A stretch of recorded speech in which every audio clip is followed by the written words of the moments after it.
John, thanks for joining us all the way from that event of gladness over there. It's nice that you're there to represent what's happening. Why don't you introduce yourself and let us know where you're at, and then we'll dive in a bit and talk about your impact in the Web3 ecosystem and environment.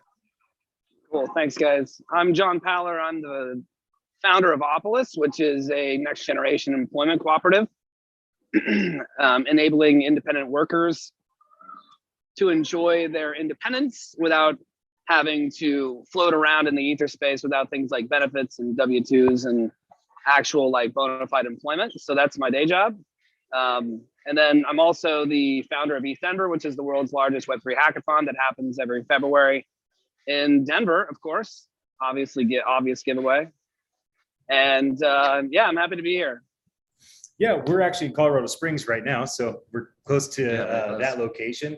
Why don't you talk to us a bit about the community that's been built around ETHDenver, where the community is at, and what your vision is for the community going forward?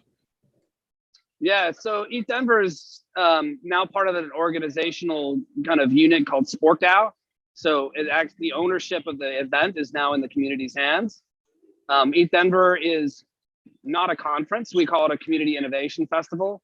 In fact, we were the first event to ever host an NFT art gallery in 2018. So we've been doing this a long time. I mean, this is before NFTs even were remotely mainstream, right? So, you know, we're a big supporter of emergent order and creativity and expression of creativity. So we describe our events as, you know, the Community Innovation Festival is a big tent in a blank canvas. We don't charge tickets. It's all free to come.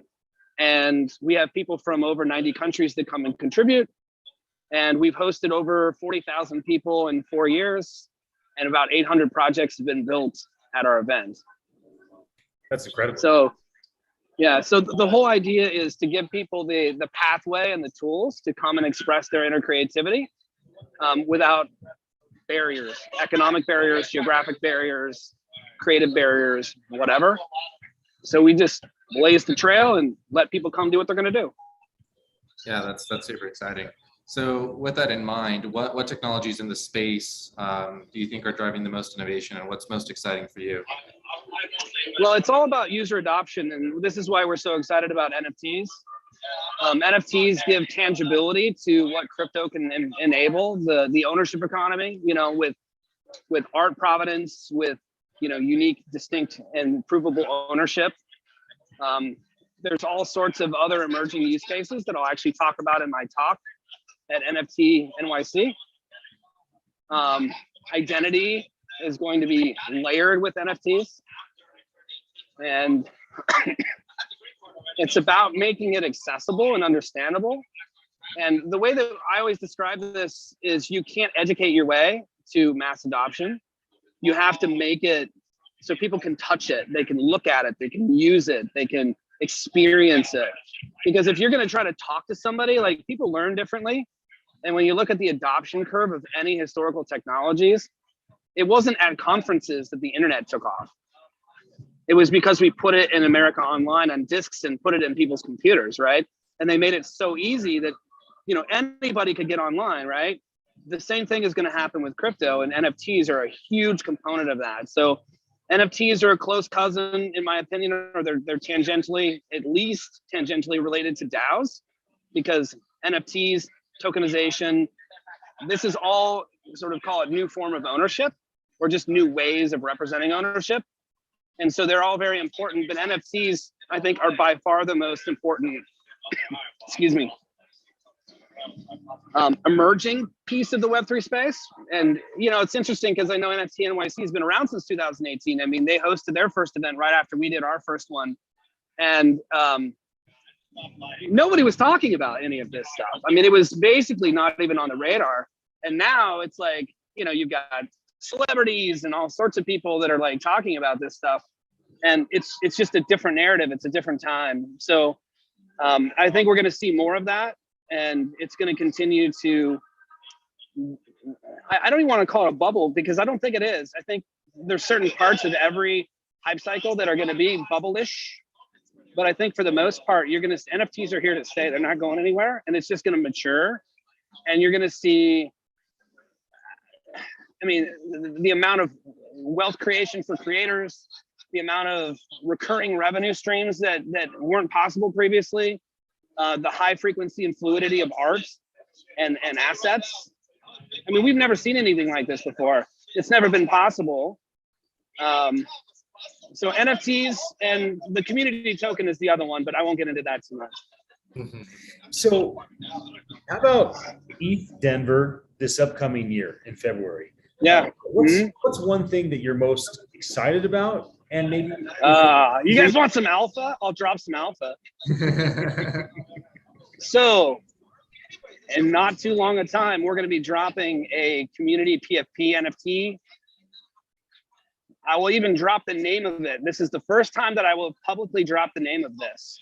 It's called the Bufficorn Biddle Brigade. So there's 10,000 unique NFTs. It's a generative art project, so like it's all randomized. And our community already has 40,000 people in it. So there's limited supply, and these NFTs will also have utility. So as you own these NFTs, you'll be able to, get rare swag, get other NFT drops, actually get access to like exclusive parties at the Denver Biddle Week. So the Bufficorn, if you don't know, is a mix between a unicorn and a buffalo. So the American buffalo is the Colorado kind of thing. And so we bred them because if you think about it, unicorns are kind of jerks. They don't hang out with other unicorns. Have you ever seen a unicorn with another unicorn? It's a great point. No. Good point, right? So if we're going to be community-driven people and sort of collaborative in nature, we needed to create a new animal. So the Bufficorn is that thing. And then Biddle, if you've seen that meme, BUIDL, it's sort of the Ethereum sort of Web3 version of HODL. Everybody's seen HODL, right? The Bitcoin meme. So Biddle is build, but it's misspelled intentionally, of course. And so the Bufficorn Biddle Brigade represents the event and the ethos of it, that it's all about building this new decentralized world, right? So owning one of these NFTs and the scarcity of it drives value and utility for the community. So that's my little alpha drop. And thank like you. I said, first time that I've mentioned it publicly. Well, we're grateful that you did. When you come to NFT NYC, we're excited to have you share again. There's going to be there's over 5,000 people that bought tickets. There's probably another 5,000 that drop in. I imagine many of those are going to be interested in what you're doing, not just with ETH Denver, but with this alpha drop and so many things that you and your team have going on. If you could get everybody's attention, let's say we bring them all to Times Square and you have all the billboards, what would you like to see in the whole community right now? Yeah, I think the thing that maybe people haven't really wrapped their head around is really what Web3 represents. So for example, Opolis, my day job, which is the actual project that's sponsoring NFT NYC, is working on the future of self-sovereign employment. And so like ownership isn't just physical things. Ownership is ownership of time, identity, data, resources, and even your commercial life, right? So if I was able to say something I would say prepare for the ownership economy. Prepare to own your life. Prepare to have opportunities that weren't even thinkable. But be also prepared to take advantage of those. Don't sit on the sideline. Jump in. Because, if you think you're late now, you're not. We're in the first inning of a 7-game series from to use a baseball analogy. So we might be in the bottom half, right? So it feels like, it's been going on for a while. We might even be in the second or third inning, but if it's a 7-game series, we got a long way to go.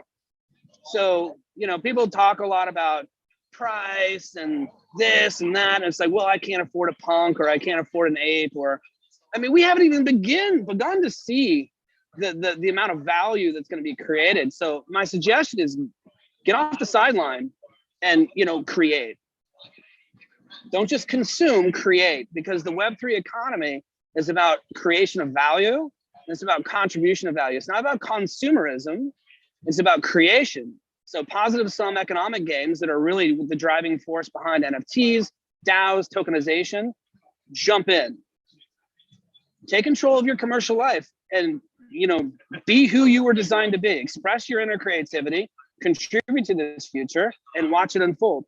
And the fruits of that, I don't think most people even have a concept of how much value can be captured even at this stage, even though it might seem late to some people. Like I said, it's not. So jump in.